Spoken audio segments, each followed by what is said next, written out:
Bonjour et bienvenue dans cette nouvelle vidéo. Aujourd'hui, je vais vous parler de ma méthode pour éviter d'avoir 300 produits d'avance dans sa salle de bain. Et oui, comme beaucoup de monde, j'ai une grosse fâcheuse tendance à craquer sur les promotions type Leclerc et de me retrouver après quand je range mes produits avec une dizaine de gels douche d'avance ou de shampoings. Et là, c'est un petit peu la catastrophe. On n'a pas forcément besoin d'avoir 10 shampoings d'avance dans sa salle de bain. En plus, si je rajoute au fait qu'il y a souvent des promos sur internet qui sont hyper intéressantes, surtout quand on est abonné à pas mal de newsletters sur des boutiques type EcoVerde, iHerb, Monde Bio, Mademoiselle Bio, tous ces sites-là. Régulièrement, il y a des promos et j'ai toujours envie de craquer, d'acheter plein de choses. Et comme souvent, il faut une certaine somme pour avoir les frais de port offerts, et ben j'ai tendance à rajouter beaucoup de petits produits qui finalement se retrouvent un petit peu en trop dans ma salle de bain. Et donc j'ai trouvé une méthode un petit peu fastidieuse au début, mais on s'adapte assez rapidement à son utilisation. Alors ma petite méthode consiste à faire des tableaux. C'est très scolaire comme méthode, mais ça marche très efficacement. Donc j'ai fait différents tableaux, donc que ce soit pour le gel douche, le dentifrice, le shampoing, l'après-shampoing, tonique, crème de jour, crème de nuit, nettoyant. Donc j'ai fait un tableau avec des millilitres. Donc voilà, j'ai fait avec une jauge qui donc sont adaptés à la taille des produits, hein. C'est-à-dire que j'ai pas fait la même découpe en fait de mon tableau que ce soit pour un sérum ou pour que ce soit pour un gel douche. Automatiquement, on n'utilise pas la même quantité de produits, donc j'ai adapté mon tableau par rapport à ça. Donc j'ai décollé des petits bouts de papier auxquels j'ai mis un scotch qui se décolle et recolle à volonté. Donc j'ai mis sur ces petits bouts de papier le nom du produit, l'odeur du produit si c'est un gel douche et sa contenance. Et donc j'ai aligné ces petits bouts de papier dans mon tableau afin de remplir donc ce tableau et du coup on arrive à la quantité totale de produits qu'on a dans notre salle de bain, ce qui fait un très bon repérage.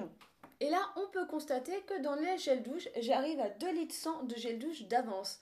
Ce qui paraît énorme en fait quand on parle comme ça en grosse quantité. Et donc ça me fait en fait la valeur de 8 bouteilles de gel douche. Donc avec cette méthode, donc je mets mes petits bouts de papier, donc c'est tout ce que j'ai acheté, mais je rajoute aussi tout ce que j'ai eu dans mes box afin de pouvoir écouler aussi ces produits-là et qu'ils restent pas en fait dans un coin sur le côté parce que c'est des petits formats. Du coup, cette méthode me permet de savoir si j'ai 8, 10, 20 gels douche d'avance ou si justement il faudrait bien que j'en commande ou que je m'en rachète de nouveau.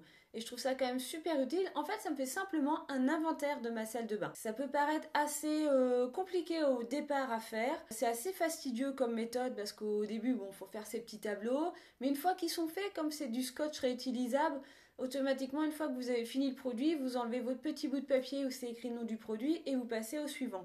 Ce qui permet aussi de pouvoir intervertir les produits si vous avez envie de plus utiliser un gel douche que vous venez d'acheter ou celui que vous avez en stock depuis super longtemps. Alors si vous êtes plus à l'aise avec l'outil informatique, cette méthode peut être tout à fait faite sur un tableau Excel, hein, il n'y a pas de souci. Moi je préférais faire une version papier parce que je trouvais ça beaucoup plus simple en fait, mais c'est juste une question de praticité pour moi, hein. Du coup avec cette méthode, on peut savoir tout de suite ce qu'on a besoin dans la salle de bain et ça évite en fait de craquer à certaines promotions en se disant waouh, la promo elle est trop top, faut vraiment que j'achète quelque chose. Non, là du coup avec l'inventaire en fait de votre salle de bain, tout simplement vous voyez que vous avez déjà un certain nombre de produits dans cette catégorie là d'avance et du coup généralement, ça vous freine à l'achat du nouveau produit en fait. Alors cette méthode m'a permis d'avoir beaucoup moins de produits d'avance dans ma salle de bain et surtout d'avoir beaucoup plus de plaisir à acheter des nouveaux produits parce que je sais que je vais pouvoir les utiliser tout de suite et ne pas me dire oui mais j'ai encore ça ou ça à utiliser en fait avant de pouvoir passer à ce produit-là. Ou alors l'effet inverse d'utiliser le produit que je viens d'acheter et justement, celui que j'ai acheté il y a 2 3 mois, de le laisser de côté et généralement il se retrouve un an après encore dans la salle de bain. Ça me permet en fait d'avoir un bon roulement de mes produits. N'hésitez pas à me laisser un commentaire si vous avez envie d'utiliser cette méthode ou si vous utilisez une autre méthode que en fait mon petit inventaire. Ça m'intéresserait beaucoup de connaître vos méthodes à vous. J'espère que ma petite méthode à moi vous a apporté quelque chose et que peut-être que vous allez commencer à la faire vous aussi. Et sinon, je vous fais plein de gros bisous et à une prochaine vidéo. Salut!